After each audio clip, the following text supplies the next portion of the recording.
And hurricane season starts next week, and now is the time to make sure you're prepared for the next storm. Earlier this week, the scientists at NOAA released their storm prediction for 2022, and they say we can expect 14 to 21 named storms and as many as 6 major storms.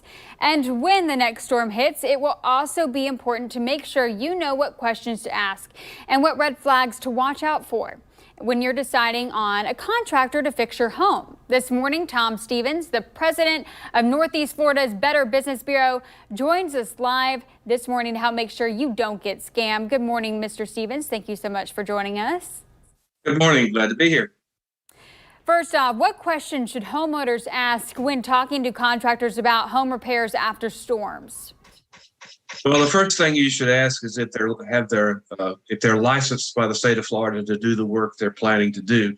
If you got storm damage, the chances are about 100% that it's going to involve structural damage to the house, and anything that you do with the bones of the house, so to speak, is going to require a license. So that's the first thing. Make sure they have a license, and you can do that at myfloridalicense.com.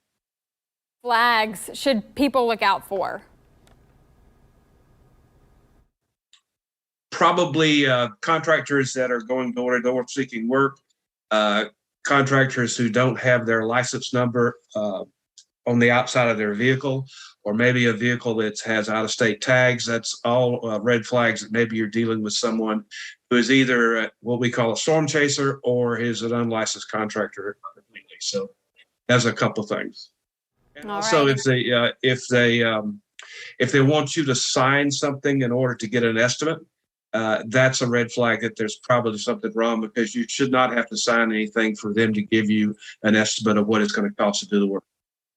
That's definitely good to know, especially after a storm. You might be more vulnerable and just want to get something done as soon as possible. So definitely want to make sure people look for that. What do homeowners need to know about assignment of benefits, and what is it, and how can shady contractors use it to steal from homeowners?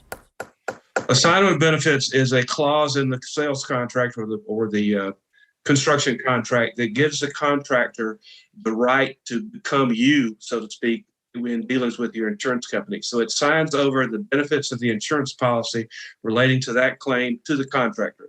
That means he controls everything that has to do with the work, with the contact with the insurance company. The danger is that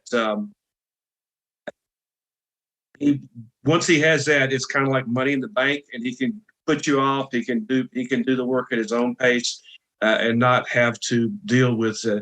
Basically, he makes all the decisions for you in relations with the insurance company.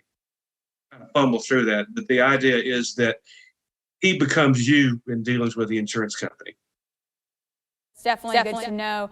And another thing to keep in mind, I mean, should homeowners, before a storm even hits, should they maybe look into referenced contractors, someone that they might need just in case beforehand, so they don't deal with any sketchy contractors reaching out to them? Sure, that's a good idea. And I would suggest that that we're a good place to do that. Go to bbb.org and get a list of contractors that are either roofers or whatever you think might be damaged. And that's usually what it is roof damage.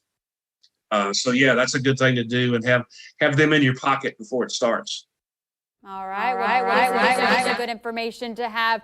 We have all this information on news4jax.com. Thank you so much, Tom Stevens, for joining us this morning. My pleasure.